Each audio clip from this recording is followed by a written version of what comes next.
Namo tassa bhagavato arahato samma sambuddhassa. Homage to the blissful one, the worthy one, the fully enlightened one. Today's talk is how to approach the ups and downs of life like a true renunciate.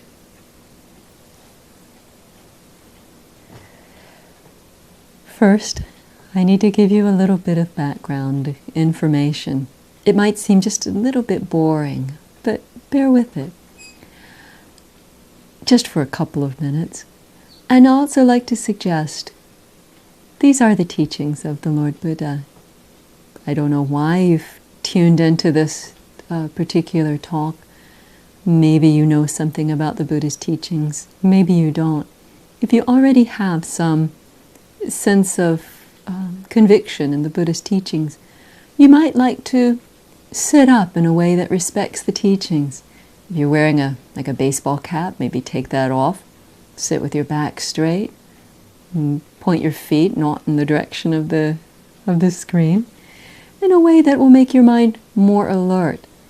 Not because of any pride on my part in this regard, but in order to prepare your mind to receive teachings. It's just a lovely way to do it, if you like. How many sense bases do we have? What do I mean by sense base? How many ways do you take in information about the world around you? There's the eye, the ear, nose, tongue, the body, and then there's the mind itself. That's the sixth one. So there are the 6 sense bases: eye, ear, nose, tongue, body, mind. And then there are the sense objects that go with them. The sights, the sounds, the smells, the taste, tangibles that touch the body, and the thoughts or mental formations. So we have those 6 outer sense bases and 6 of the sights and so forth, and the 6 inner sense bases of the eye and the ear and so forth. And then we have 3 kinds of feeling. Whenever you have some sort of impingement, some sort of stimulation at one of your sense bases that you become aware of, then you're going to have a kind of feeling with it. And that feeling is going to be a pleasant feeling or an unpleasant feeling, or something that's neither pleasant nor unpleasant, a neutral feeling. Now, what makes a pleasant feeling that pleasant is the underlying tendency towards liking it. And what makes unpleasant feeling seem unpleasant is an underlying tendency to not like it. And then you have the neutral feeling, which is the underlying tendency to not be paying attention, the underlying tendency towards ignorance or delusion. So we have that which we would tend to grab onto, that which we would tend to push away, and that towards which we would just tend to have a sort of self-satisfied neutrality, half-asleep attitude towards. So, let's say you see something. Let's say you see something with your eyes. It's going to be something that you want, or something you don't want, or something you're neutral towards. Same with the ear. It's going to be a sound that you want to hear more of, or that you'd like to run away from, or that you don't really think about one way or another, or have a reaction to one way or another. Smells. A smell might be a really delicious smell, like the smell of a rose, or a really disgusting smell, like something you burnt, or something you don't really notice, just that neutral, non-smell kind of smell, or neutral smell of things that you're just not really paying much attention to or have not much opinion about. Then you have taste. There are going to be some taste. What's your favorite taste? Well, there's that one that you're attracted to. What's a taste that you sometimes have to taste. You have to eat it, and it's just not so pleasant to you. There's that. And then there's the neutral, where you just have a taste and you're not really feeling, so great or averse towards it one way or the other. And then there's bodily sensation. Some bodily sensations feel really good, like petting the cat. Sometimes you pet the cat out of compassion, but maybe more often you pet it because it feels so good. And then there's aversive feeling, like when you cut a paper cut under your fingernail. And then, when's the last time you even noticed the feeling of the clothing on your skin? It's neutral, usually. And then there are the thoughts. They're the thoughts that you really want more of, really pleasant, agreeable thoughts. And then there are thoughts that you really wish you could run away from, and they just seem hard to get rid of. And then there are the thoughts that just kind of rummage around. This ruminating that just goes on in the back of the mind that you're not really feeling reactive towards one way or another. Okay, that's the background information. Now we're through the tough, boring part.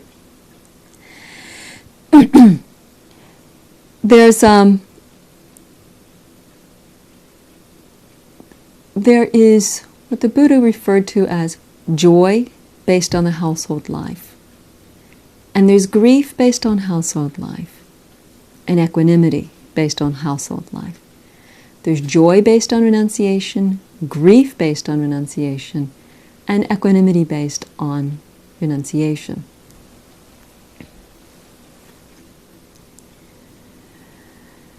Joy based on the household life is that when you have a sight of something like a new car, you see a new car, then that's something that's agreeable.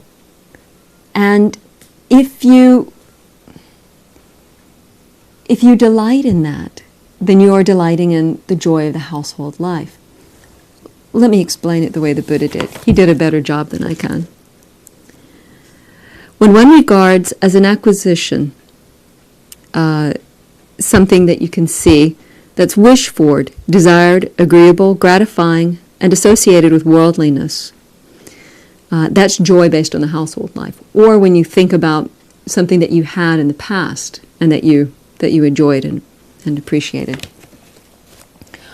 Or something pleasant at the ear, like a certain symphony or the other music you like, or the sound of the voice of a loved one. Something that you've gotten now, or that you've had and you really enjoyed, and you think about it, you delight in it. That's joy based on the household life. Anything at the eye, the ear, the nose, the tongue, the body, or the mind. Anything going on at any sense base that that you think in terms of, yes, I had this, or yes, I've got this, and isn't it great? That's joy based on the household life. Grief based on the household life are any of the kind of things that you would want, but you didn't get them. Or you had them and they changed and passed. There's your grief based on the household life. Then there's equanimity based on the household life. And that's where I think of it as the couch potato equanimity. The Buddha said that when a person, an ordinary person who hasn't really developed his mind in the manner of spiritual training, he doesn't really see the downsides of this half asleep attitude towards things. His mind is sort of like a fly stuck to a ball of sugar. He's in the midst of his various agreeable situations, but he's not even being quite aware of them.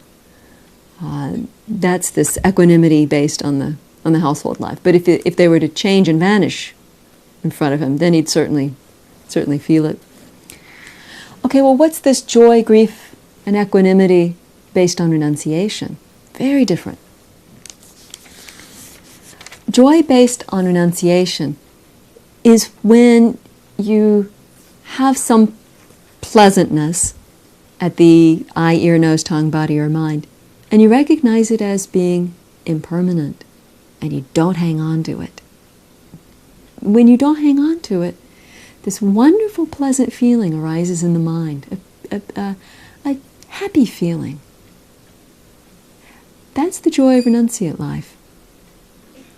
Now, mind you, you don't have to be a renunciate to do this. And I can't guarantee that all renunciates do it. This is something that you can do. This is good for anybody.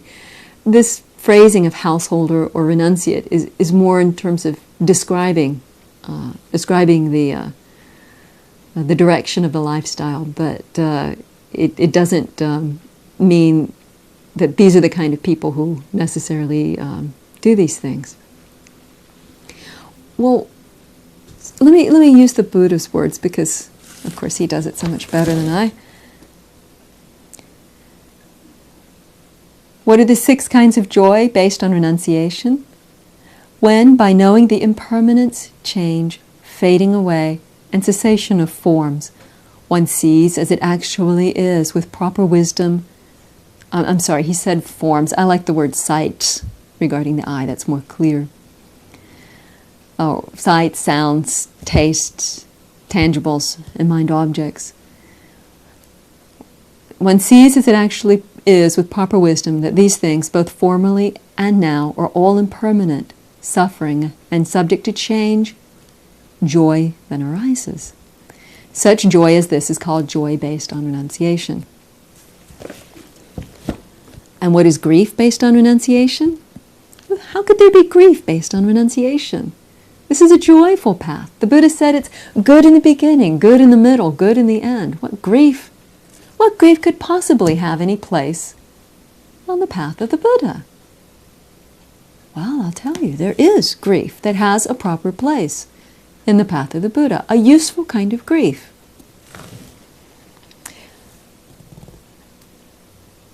When one regards as a non-acquisition, the non-acquisition of sight, sounds, tastes, and so forth, that are wished for, desired, agreeable, gratifying, and associated with worldliness, or when one recalls what was formerly not acquired that is past, ceased, and changed, grief arises. In other words, whatever is desirable that you didn't get, or you had and it changed and slipped through your fingers, grief. Oops, that was grief based on the household life. So let me go on to grief based on renunciation. You can see the contrast. What are the 6 kinds of grief based on renunciation? When by knowing the impermanence, change, fading away, and cessation, the ending of sights, sounds, taste, and so forth, one sees as it actually is with proper wisdom that sights and sounds and so forth, both formerly and now, are all impermanent, suffering, and subject to change. Then one generates a longing for the supreme liberations. Thus, when shall I enter upon and abide in that base that the noble ones now enter upon and abide in? In other words, when am I going to get liberated from all this trouble?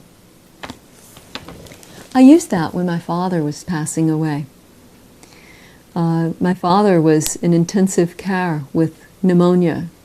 We lost him rather unexpectedly. And at the age of 77. And as the knife of grief started to cut through me when they had turned off the machines, I remembered this teaching of the Buddha. This one is called the Exposition of the Sixfold Base, or the Salayatana Vibhanga Sutta, number 137 of the Majjhima Nikaya, the middle-length discourses. It's 137.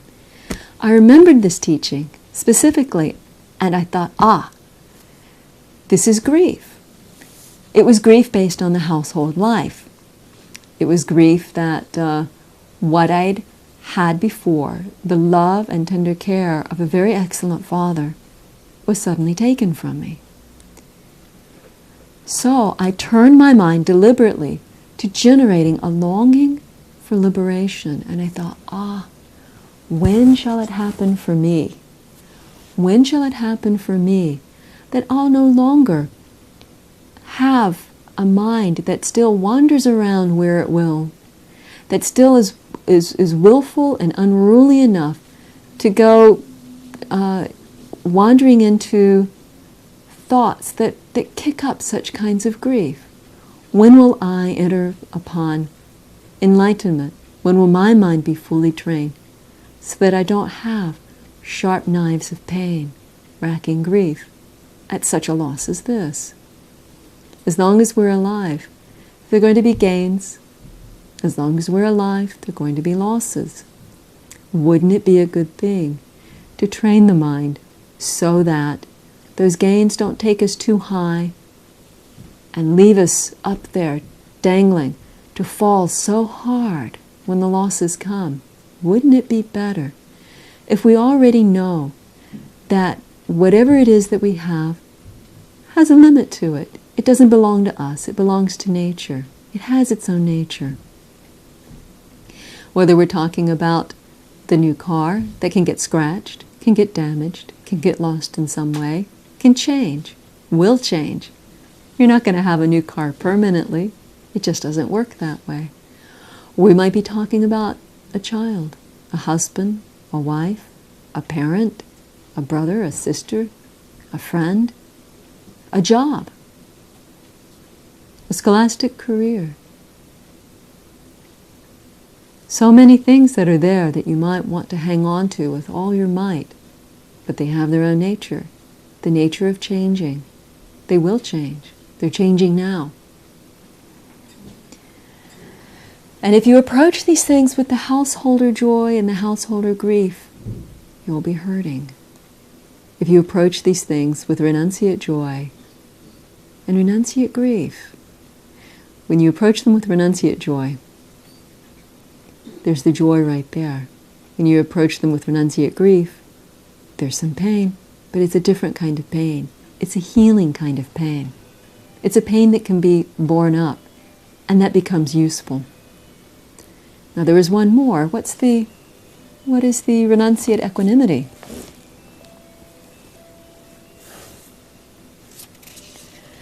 Herein, what are the 6 kinds of equanimity based on renunciation?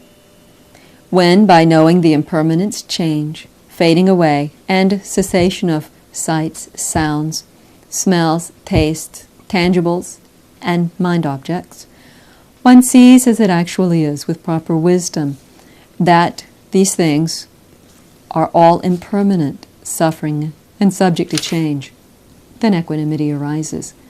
Such equanimity as this transcends the form. That's why it's called equanimity based on renunciation. So it's not like the fly stuck on the ball of sugar, in other words. So what else can we do with this? See, the instructions go on. The Buddha said, look, by relying upon the renunciate joy, you can overcome and replace householder joy. So when you've got something that's really great, and you're very delighted, you're just thrilled with it, then instead of just getting lost in that exuberance, getting lost in that delight, in a way that would lead to a setup for a lot of pain later when things change, you can go directly to, I have this wonderful thing, and it's just great, and I'll enjoy it, but I also know with wisdom that these things change. They're subject to change. I don't have power over this. I'll take care of it as best I can, and I know that it'll go its own way eventually. You see? So you replace the one with the other. And the grief, I already mentioned how I used renunciate grief to replace my householder's grief regarding my father when he passed. That's what the Buddha said to do. And equanimity based on renunciation is what you use to replace the couch potato equanimity of not really paying attention. And I'll use the Buddha's own words to help you see. Here, bhikkhus, monks, but this is addressed to anybody really.